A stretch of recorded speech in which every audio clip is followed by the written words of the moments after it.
The Vietnam War began in good faith, by good people with good intentions, but some 2 decades later, it was all over.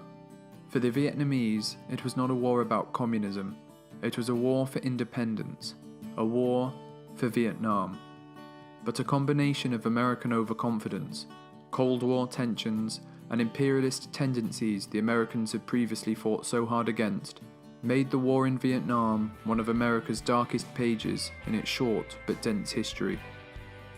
By the end of the war, more than 58,000 Americans would die, as too would 250,000 South Vietnamese soldiers. Over 1 million North Vietnamese soldiers and Viet Cong guerrillas would also perish, as well as over 2 million civilians from both the North and the South, and thousands more from Laos and Cambodia.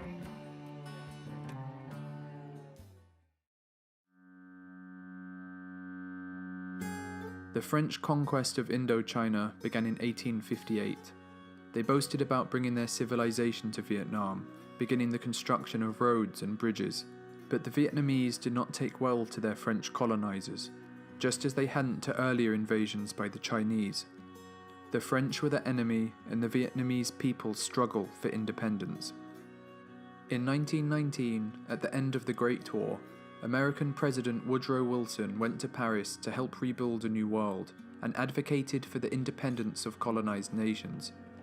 Upon his stay in France, a man appeared with a petition for the president, signed by himself and other Vietnamese nationalists, asking that Vietnam too become an independent state.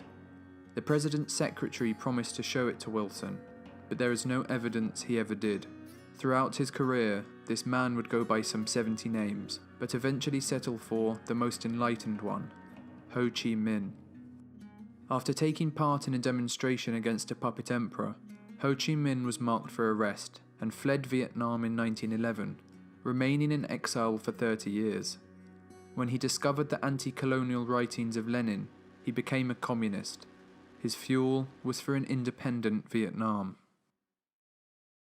By 1940, the Second World War had come. Germany had conquered most of Western Europe, including France, and the Japanese began to occupy Vietnam. To help fight the Japanese invaders, Ho Chi Minh returned to Vietnam and founded a revolutionary movement, which he named the Vietnam Independence League, the Viet Minh. This new fighting force grew quickly and relied on guerrilla warfare tactics, hit-and-run strategies that would later be used some 3 decades later when the Americans arrived. In the spring of 1945, 3 years after the Japanese attack on Pearl Harbor, the United States government were looking for ways to undermine Japanese forces in Vietnam when they were contacted by Ho Chi Minh. The OSS, the precursors for the CIA, supplied Ho and his guerrilla fighters with weapons and were impressed with how quickly they learned to handle them. Ho began to call his followers the Viet American Army and praised the United States as a champion of democracy. When 2 atomic bombs were dropped on Hiroshima and Nagasaki, Japanese surrender seemed imminent. Ho Chi Minh called upon all the people of Vietnam to rise up and take control of their country before the French could re-establish their rule. On the 2nd of September 1945, the same day as the Japanese surrendered, ending World War II, hundreds of thousands of people went to Ba Dinh Square in Hanoi to see Ho Chi Minh proclaim Vietnam independent. The future looked promising, but President Franklin Roosevelt, who had campaigned for a world of independent self-governing states, was now dead, and his successor, Harry Truman, was facing an entirely different world. The Soviet Union had occupied Eastern Europe and looked to spread further into Turkey, Greece and Iran. The Cold War had begun. The French warned if their colonies were to become independent under American assistance, France would have no choice but to fall under Soviet influence. the French poured thousands of men back into Vietnam with the help of American aid. In 1950, Communist North Korea invaded South Korea. Domino theory was at the height of political thought, the idea that if one nation fell to communism, others would as well. The United States sent tens of thousands of troops to push the invaders back north. They did so successfully, and it showed Western powers that communism in Asia could be contained.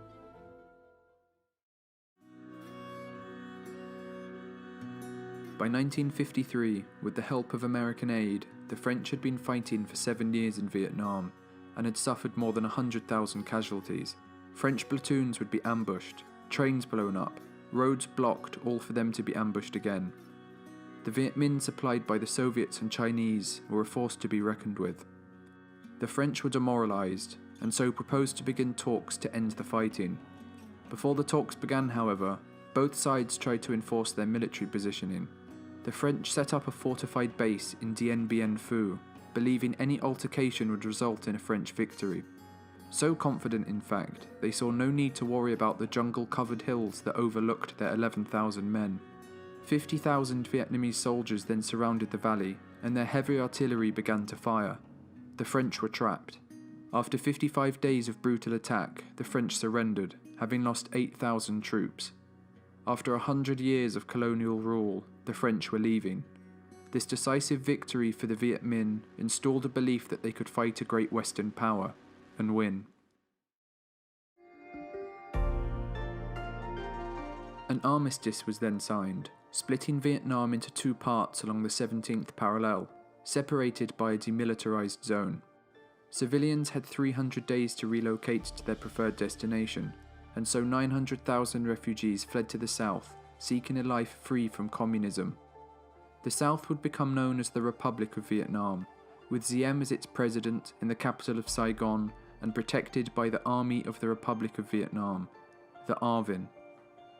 In the north, the capital would become Hanoi, where Ho Chi Minh and the Communists implemented land reforms, similar to those under Mao, leaving thousands dead and imprisoned.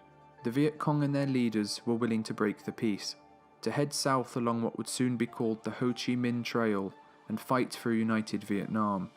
These men belonged to an organisation called the National Liberation Front, the NLF.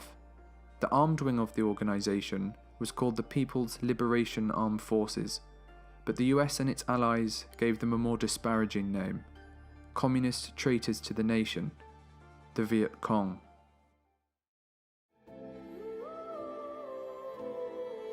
John F. Kennedy had been elected, and Cold War tensions were at new heights.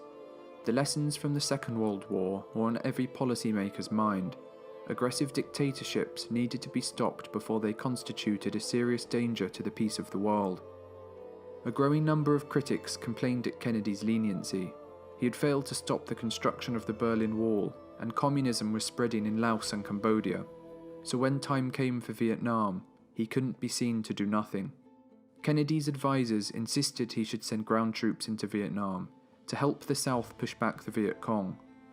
Vietnam can't fall to communism, he was told, but he refused to send in troops. Instead, he sent an elite group of soldiers, the Green Berets, and military advisors to train and organize South Vietnam's military. Kennedy also took other steps, doubling their military funding, sending helicopters and armoured personnel carriers. But he also authorized the use of napalm, defoliants, and Agent Orange to deny cover to the Viet Cong and to destroy the crops that fed them. But the American build-up of personnel in South Vietnam worried Ho Chi Minh, who saw an invasion of the North as inevitable. The Chinese then promised to arm his troops, and conscription was introduced, requiring every able-bodied man to serve. Corruption and the suppression of Buddhists by Catholic officials in South Vietnam's government had become so bad that to protest President Diem and his regime's oppression, a 73-year-old monk set himself on fire. As a silent crowd watched him burn to death, another monk repeated again and again, "A Buddhist monk becomes a martyr. A Buddhist monk becomes a martyr." Soon other monks would become martyrs, but instead of allowing greater freedoms for his people, President Diem imposed martial law and arrested anyone that protested. The South, a place promised to become a democracy, had become a dictatorship. Diem's reign could not continue. Vietnam's military generals, who had been told a coup would not be stopped by the United States, assassinated Diem and his brother. People took to the streets in celebration, but a new threat had arrived, and one Kennedy had dreaded. Who was to replace him? Kennedy would not live to see the question he had pondered. He was assassinated on the 22nd of November 1963, and his Vice President Lyndon B. Johnson was now in charge.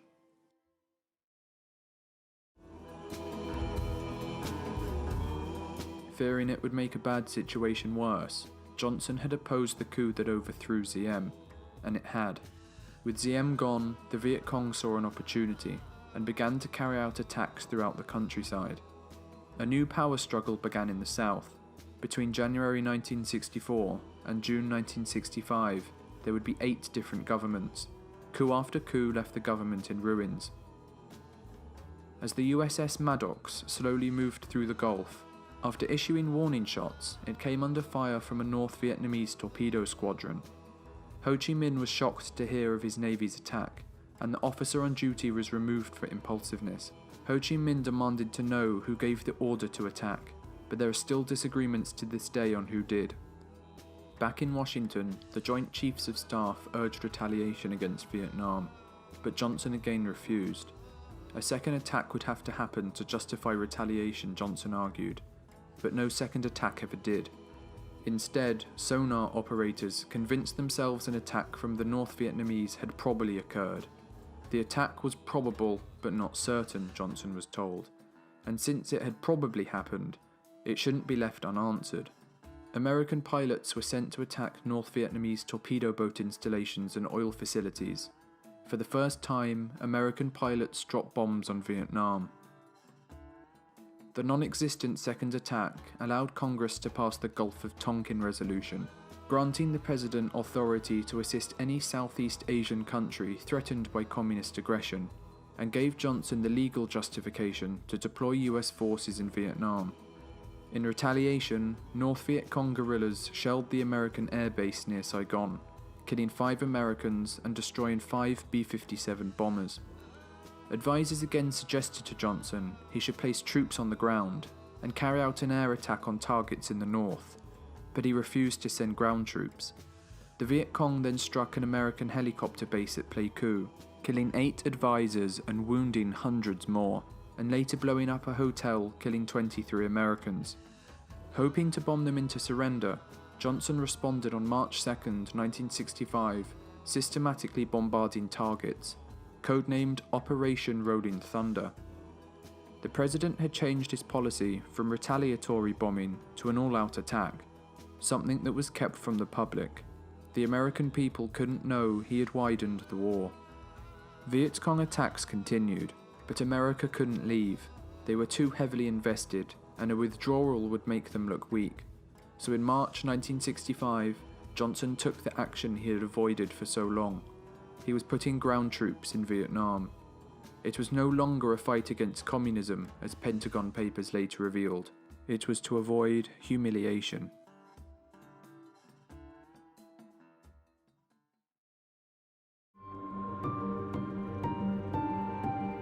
As 1966 began, 2,344 Americans had died in Vietnam. 200,000 men were stationed there, with more on the way. The Viet Cong now controlled 3/4 of South Vietnam's countryside, moving their supplies and weapons through Laos and Cambodia. 12,000 miles of twisted jungle roadways, known as the Ho Chi Minh Trail. The Americans reasoned if the trail could be sufficiently damaged, the enemy wouldn't be able to sustain itself. 3 million tons of explosives would fall on the Laos portion of the trail alone, 1 million more tons than that dropped on Germany and Japan during World War II. As the months and years went on, and the death tolls of American troops were climbing, the American people were told not to worry. They were killing the enemy at a ratio of 10 to 1, but American mothers, fathers, sisters and brothers didn't care about the 10. They cared about the 1. General Westmoreland, who claimed he could win the war in 3 years, sent an urgent cable to Washington, asking for 200,000 additional troops. Robert McNamara, the Secretary of Defense, told Johnson he had two options: negotiate a compromise with Hanoi or give General Westmoreland his men, but the chances of victory, he said, are no better than 1 in 3. Lyndon B. Johnson chose option 2, to send more men. He had been told the war was unwinnable, but hundreds of thousands of American troops were being prepared to be deployed to a war those in Washington knew was a lost cause. It wasn't just the Vietnamese the Americans were fighting, it was also the terrain. Soldiers would have to make their way through elephant grass, thorn bushes, bamboo 20 meters tall, and jungle so thick it would take an hour just to move 100 feet. Finger-long black leeches caused wounds that quickly became infected, and sunlight rarely hit the jungle floor. Booby traps, landmines and grenades laced the terrain, often causing the loss of limbs or death. US soldiers also had to deal with M16 rifles that jammed in gunfights, often costing their lives. Although the enemy rarely won a battle, American victory rarely seemed to matter. Enemy soldiers were quickly replaced, and US soldiers were spread so thin it meant any land they captured and then left was quickly taken back by the enemy. By the end of 1967, 20,000 Americans would be dead, but those back home were told victory was in sight. There was light at the end of the tunnel. The protests intensified.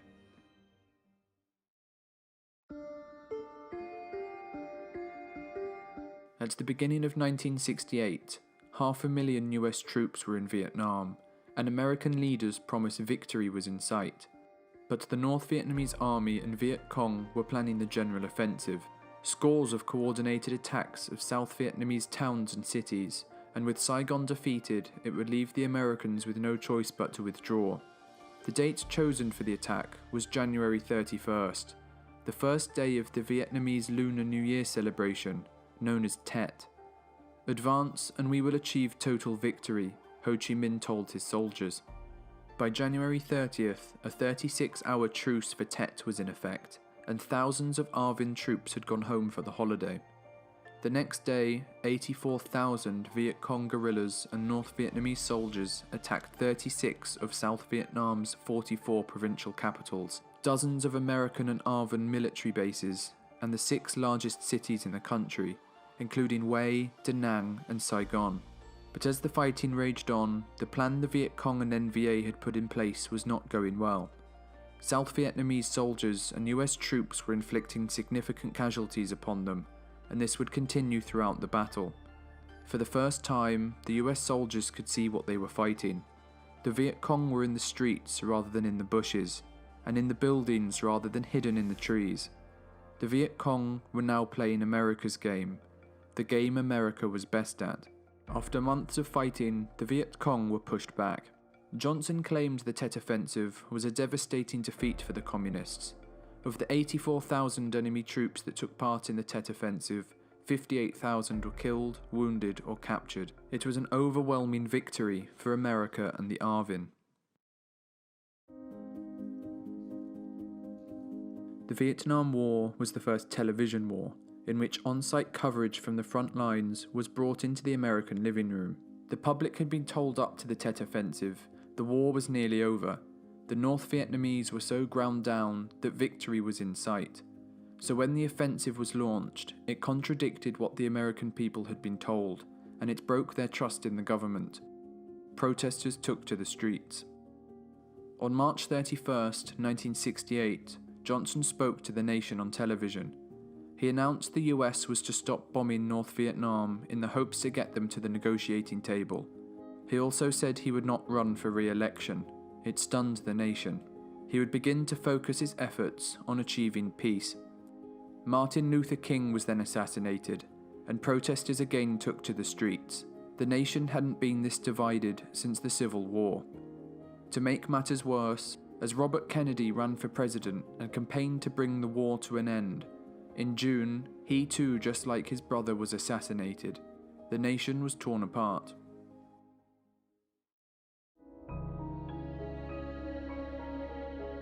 Richard Nixon was elected president on a program of ending the war and bringing a broken nation together. 37,000 US troops had died when he took office, and the war was on everybody's mind. but how he got there, to the highest office in the land, was kept a secret. As the next election came, Johnson was making significant progress and had agreed to stop all bombing of Vietnam. Hanoi for the first time had agreed to talk to Saigon, and the US had agreed to include the Viet Cong in the peace talks. Peace, for what seemed like the first time, was in sight. But on November 2nd, just 3 days before the US election, President Thieu of South Vietnam unexpectedly withdrew from the peace talks. A representative of the Nixon campaign had secretly contacted the Saigon government, urging Thieu to stay away from the talks, promising that once Nixon was elected president, he would drive a harder bargain with Hanoi than Hubert Humphrey, his competition, would. Due to a CIA bug in Thieu's office and an FBI wiretap in the South Vietnamese embassy in Washington, Johnson had found out what had happened. He discovered that Nixon and his team were committing treason. They were contacting a foreign power in the middle of a war. Nixon had been willing to delay the bloodshed in order to get elected. Johnson, unwilling to share how he got the information, said nothing. Nixon's secret was safe. As the peace talks reached stalemate and the war continued, American men were sent to their deaths in pointless battles. They were to fight for land such as Hamburger Hill, just to later give it up for the enemy. Body count is all that mattered. As the protests back home continued, Nixon had to change his policy. The public had had enough. Thousands of men were dying for nothing.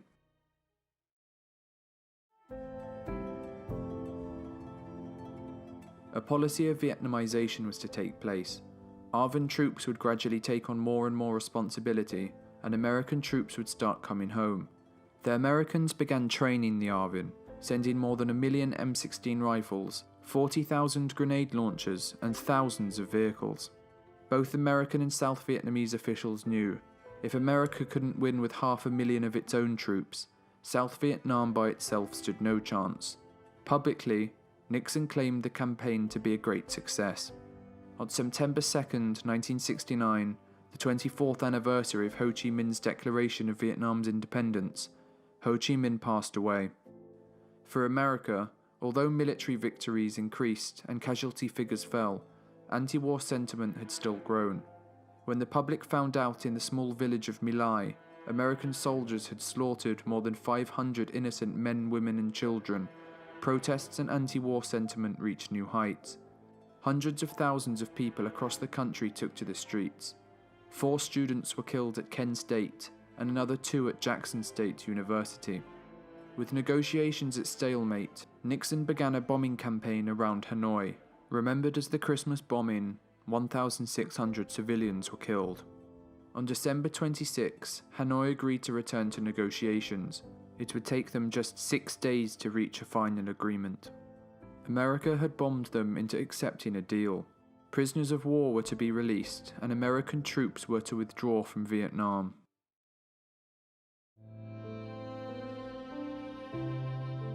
On March 29, 1973, the last American troops would leave South Vietnam. Only 200 Marines would remain, helping guard the American embassy and other buildings in Saigon, along with diplomats and CIA agents. The South and the North would fight on, and the population was once again caught in a brutal civil war. Nixon had pledged to South Vietnam that if Saigon were to be in trouble, the US Air Force would provide assistance to push the communists back just as they had done with the Easter Offensive. But in August 1974, Nixon had resigned amid the Watergate scandal, and Congress were in no mood to help. They cut South Vietnam's funds and assistance in half, and up to 20,000 ARVN troops were leaving the military a month. The Americans had provided guns but not enough bullets. They had provided planes but no pilots or training. They had provided trucks but no spare parts. Things in the South were quickly falling apart. The North pushed on south, defeating ARVN forces at every turn. After 30 years of civil war, Saigon was going to fall. Everything the Americans had fought and died to prevent was going to happen. Soldiers and civilians began to flee south to evade the North Vietnamese army, and President Thieu resigned.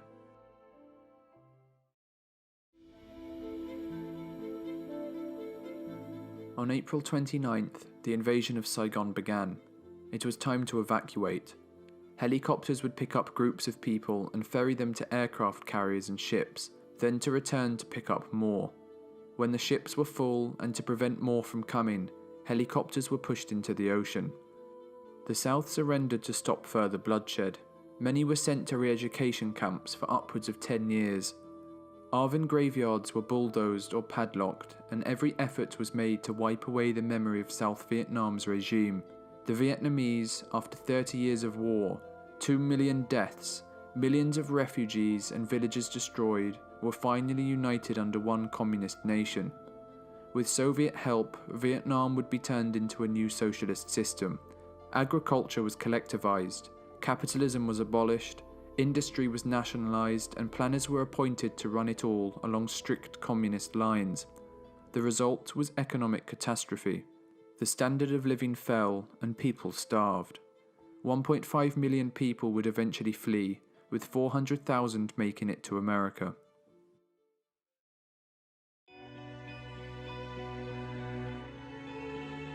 To paraphrase John Kerry, the Vietnam War brought everything into question. The rationalization of destroying villages in order to save them, America's morality in the face of My Lai, the meaning of free fire zones, shooting anything that moved as soldiers placed a cheapness on the lives of civilians, the falsification of body counts to increase kill-death ratios, the unimportance of battles as men charged up hills because their generals told them to, and after losing 1 platoon or 2 platoons they marched away to leave the hill for the enemy. Pride allowed the most unimportant battles to be blown into extravaganzas because America couldn't lose, and she couldn't retreat, and because it didn't matter how many lives were lost to prove that point. But for those who fought and died on all sides, risked their lives for their country, who showed bravery and sacrifice, they shouldn't be forgotten, for it was not a soldier's war, but a political war, for which America and Vietnam will never be the same.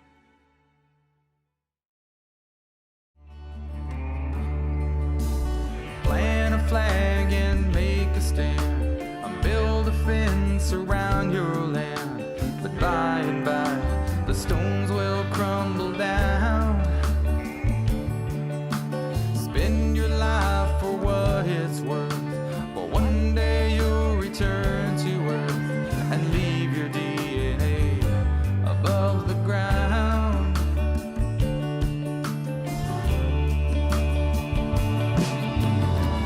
Whoa, we're only here for a short while. Better take it with a smile and try.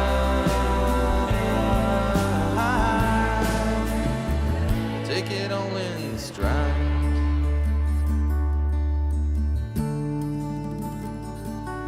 All in stride.